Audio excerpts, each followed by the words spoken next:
ಇದೊಂದು ನಮ್ಮ ಇಲಾಖೆಗೆ ಸವಾಲಾಗಿತ್ತು, ಚಾಲೆಂಜ್ ಆಗಿರುವಂಥ ಒಂದು ವರ್ಕ್ ಆಗಿತ್ತು.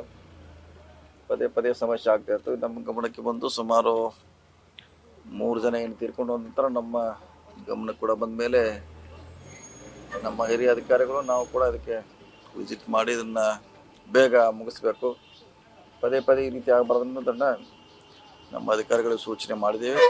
ಅದು ಕೂಡ ಮುಗಿಸಿದ್ದಾರೆ. ಆದರೆ ಮಳೆ ಇರೋದ್ರಿಂದ ಸಂಪೂರ್ಣವಾಗಿ ಮುಗಿಸ್ಲಿಕ್ಕಾಗಿಲ್ಲ. ಬಹುಶಃ ಮಳೆಗಾಲ ನಂತರ ಮಾಡ್ತೀವಿ. ಈಗಾಗಲೇ ಹೆವಿ ವೆಹಿಕಲ್ ಬಿಟ್ಟು ಬೇರೆ ಎಲ್ಲ ನಾವು ಓಡಾಡಲಿಕ್ಕೆ ಅನುಮತಿ ಕೊಟ್ಟಿದ್ದೀವಿ. ಇನ್ನು ಖಾಲಿ ಗಾಡಿ ಬಗ್ಗೆ ಆದರೆ ಖಾಲಿ ಗಾಡಿ ಬಗ್ಗೆ ಡಿ ಸಿ ಅವರಿಂದ ಪರ್ಮಿಷನ್ ತೊಗೊಂಡು ಕೊಡಿಸುವಂಥ ಪ್ರಯತ್ನ ಮಾಡ್ತೀವಿ.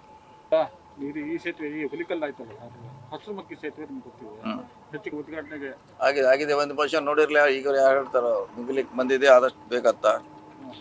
ಸೊ ಅದಕ್ಕೂ ವಿಸಿಟ್ ಮಾಡಿದ್ದೀನಿ ನಾನು ಖುದ್ದಾಗಿ. ಬಹುಶಃ ಆಗ್ಬೋದು, ಬೇಗ 1-2 ತಿಂಗಳಲ್ಲಿ ಮಾಡ್ತೀವಿ. ಸೊ ಯಾವ್ಯಾವ ಕಾಮಗಾರಿ ಸ್ಥಗಿತಗೊಂಡಿದೆ ಅದನ್ನು ಪೂರ್ಣಗೊಳಿಸುವಂಥ ಪ್ರಯತ್ನ ಮಾಡ್ತಾ ಇದ್ದೀವಿ, ಆದಷ್ಟು ಬೇಗ ಮಾಡ್ತೀವಿ. ಇದಕ್ಕೆ ಒಂದು ಸಂಪೂರ್ಣ ಪ್ಲಾನ್, ಅಂದರೆ ಸಮಗ್ರ ಅಭಿವೃದ್ಧಿ ಅಂತ ಚಿತ್ರ ಯಾವಾಗ ಅಲ್ಲ ನೋಡೋಣ, ಈಗ ಇಷ್ಟು ಮಾಡಿದ್ರೆ ಸಹ ಪರಿಹಾರ ಆಗ್ತದೆ ನಮ್ಮ ಭಾವನೆ ಇದೆ. ಮತ್ತೇನಾರ ಬೇರೆ ಸಜೆಸ್ಟ್ ಮಾಡಿದ್ರೆ ಸಾರ್ವಜನಿಕರು ಅಥವಾ ನಮ್ಮ ಅಧಿಕಾರಿಗಳು ಅದನ್ನು ಕೂಡ ಮಾಡ್ಲಿಕ್ಕೆ ನಮ್ಮ ಇಲಾಖೆ ತಯಾರಿದೆ. ಕಾದು ನೋಡೋಣ. ಈಗಂತೂ ಟೆಂಪರರಿ ಪ್ರಾರಂಭ ಮಾಡೋಣ. ತುಂಗಾ ಸೇತುವೆ ಇದು ಒಂದು ಏನೋ ಪ್ರಪೋಸಲ್ ಸ್ಯಾಂಕ್ಷನ್ ಮಾಡಿದೀವಿ. ಭಾಳ ದಿನಗಳ ಬೇಡಿಕೆ ನಂತರ ಸುಮಾರು 50 ಕೋಟಿ ರೂಪಾಯಿ ಕೊಟ್ಟಿದ್ದೀವಿ. 50 crore. ಯಾವಾಗ ಆರಂಭ ಆಗುತ್ತೆ? ಆರಂಭ ಆಗೋದು ನವೆಂಬರ್ ಡಿಸೆಂಬರ್ನಲ್ಲಿ. ಇಲ್ಲಿಲ್ಲ, ಪುನಃ ನಾ ಬಂದ್ಮೇಲೆ ಕೊಟ್ಟಿದ್ದು ಅದು ಹೊಸದು.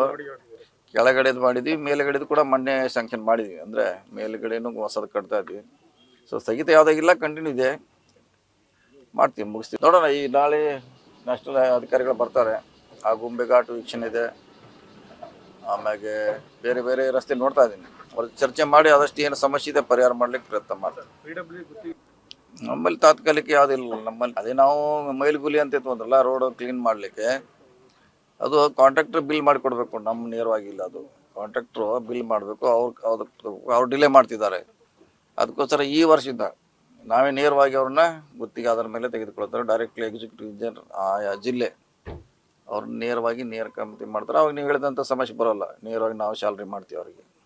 ಇದನ್ನು ಬಿಡದಿ ಹೇಳಿದ್ದೀವಿ, ವಿಸ್ತರಣೆ ಬಗ್ಗೆ ಹೇಳಿದ್ದೀವಿ, ಮತ್ತೆಲ್ಲ ಹೇಳಿದ್ದೀವಿ. ನೆಕ್ಸ್ಟ್ ಟೈಮ್ ಬಂದಾಗ ಹೇಳ್ತೀವಿ. Thank you. ಇನ್ನು ಬರ್ತೀನಿ. ಇದು ಮುಗಿಮಟ್ಟ ನಮ್ಮ ಪ್ರಯಾರಿಟಿ. ನಮ್ಮ ಒಂದ್ಸಲ ಕೆಲಸ ಹಿಡಿದ್ರೆ ಅದು ಮುಗಿಲೇಬೇಕು. ಇದು ನಮ್ಮ ಪ್ರಯಾರಿಟಿ. ಇದು ಒಂದೇ ಅಲ್ಲ, ರಾಜ್ಯದಲ್ಲಿ ಎಲ್ಲೇ ಸಮಸ್ಯೆ ಆದರೂ ಅದು ನಮ್ಮ ಇಲಾಖೆಗೆ ಚಾಲೆಂಜ್ ಆಗಿ ತೊಗೊಂಡಿದ್ದೀವಿ.